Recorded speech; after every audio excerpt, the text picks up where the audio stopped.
tous nos sujets de prière que Dieu exauce. Alléluia.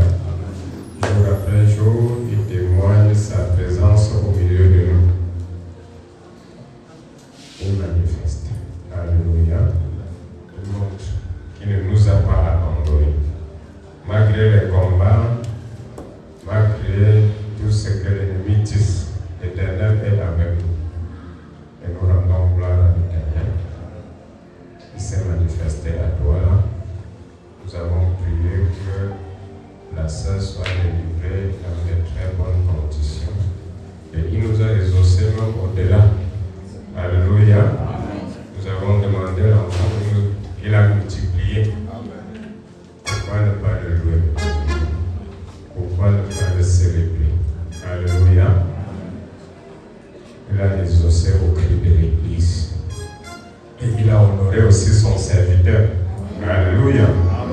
Ceux qui le méprisaient, ceux qui le simplifiaient. Alléluia.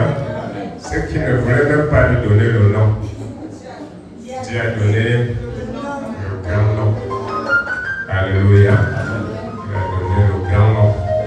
Le nom qu'on ne discute pas. Alléluia. Il a donné un nom qu'on ne... que ça vienne d'en haut directement. Donc il témoigne sa présence au milieu de nous. Et nous rendons gloire au Tout-Puissant. Alléluia. Nous allons continuer à prier. Nous allons rester dans la prière. Parce que l'ennemi rôde. Il rôde. Il cherche celui qui va le dévorer. Mais il ne trouvera pas au nom de Jésus. Amen. Il ne trouvera pas au nom puissant de Jésus. Amen. Alléluia. Nous sommes venus pour écouter la parole de Dieu. Nous sommes venus à son école. Alléluia. C'est le frère Akar qui va partager la parole avec nous en cette soirée. Nous laissons le micro au frère.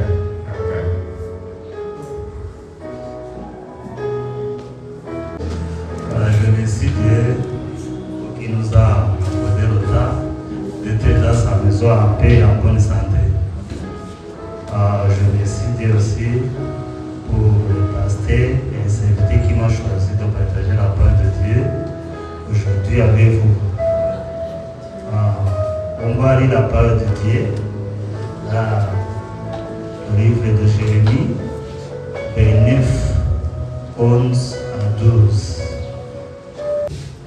Car je connais les projets que j'ai formés sur vous, dit l'Éternel, projets de paix et non de malheur, afin de vous donner un avenir et de l'espérance. Vous m'invoquerez et vous partirez. Vous me prierez et je vous exaucerai. Amen. Dieu de gloire, merci pour la lecture solennelle de ta parole qui peut l'interpréter sur ce toi. Utilise l'instrument que tu as choisi au nom puissant de Jésus. Amen. Alléluia. Oui, ce soir, j'ai choisi le thème pour la parole de Dieu qui est Dieu connaît nos besoins. Amen. Comme le serviteur vient de dire, nous avons souvent des projets, des plans dans notre vie. Mais parfois, ça ne déroule pas de manière qu'on a prévu. Parfois, on se pose des questions est-ce que Dieu connaît, voilà ce que j'ai besoin. Dieu connaît vraiment ce que tu as besoin et peut te donner le temps convenable. Mais le problème, c'est que même si avant même d'entrer pour la parole de Dieu, on entre dans nos familles. Quand tu as les enfants, tu as les projets à chaque enfant.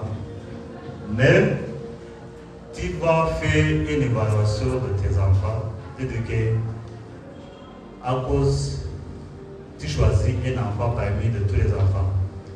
À cause que tu as observé, tu as vu que ton enfant est discipliné, ton enfant est obéissant.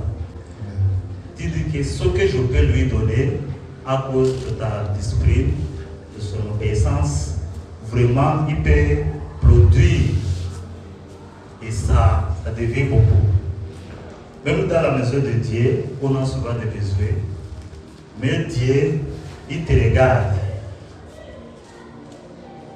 Il te regarde peut-être que tu te mets à genoux, tu demandes à Dieu que Seigneur, j'ai besoin d'argent.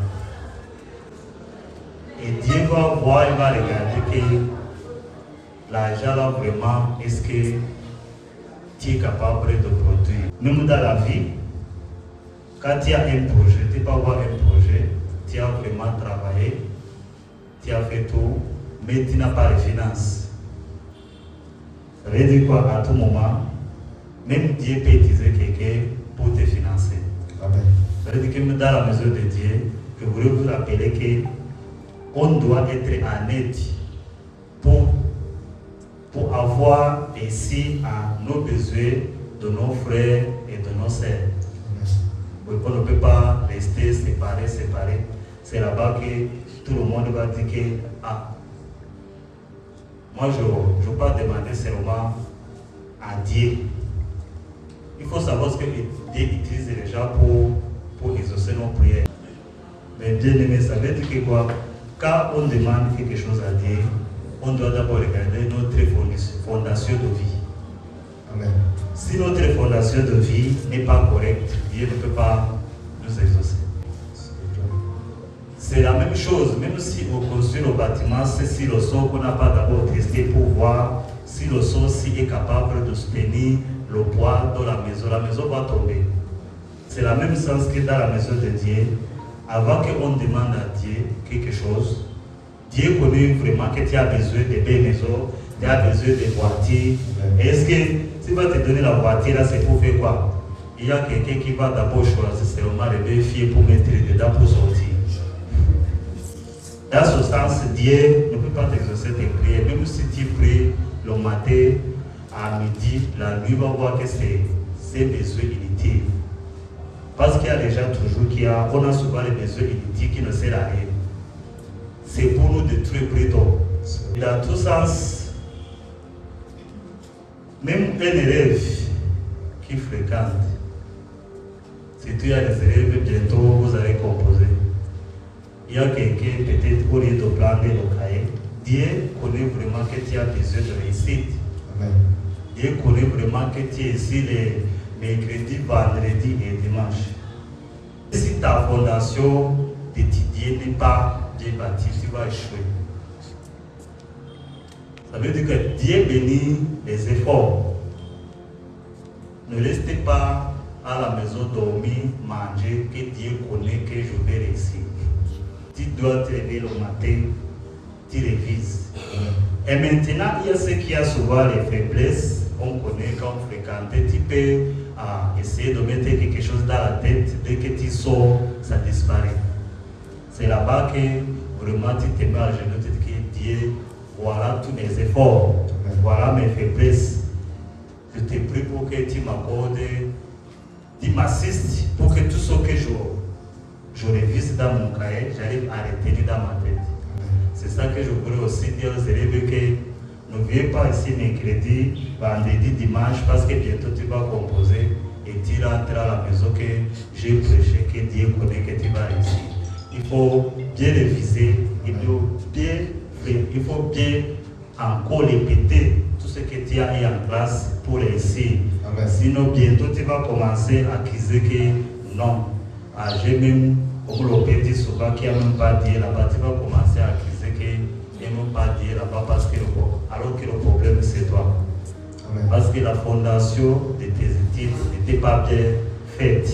Mais bien aimé, et il y a des moments que vraiment tu décourages parce que tu as fait tout, tu as prié, tu as aussi vraiment étudié. C'est pour ça que ce soir, j'ai fait les ventes de ma vie, j'ai vraiment pensé que de partager à la mesure de Dieu que dans tous nos besoins d'abord, on doit d'abord bâtir notre fondation de vie. Amen. On doit éviter le péché. En pour que Dieu nous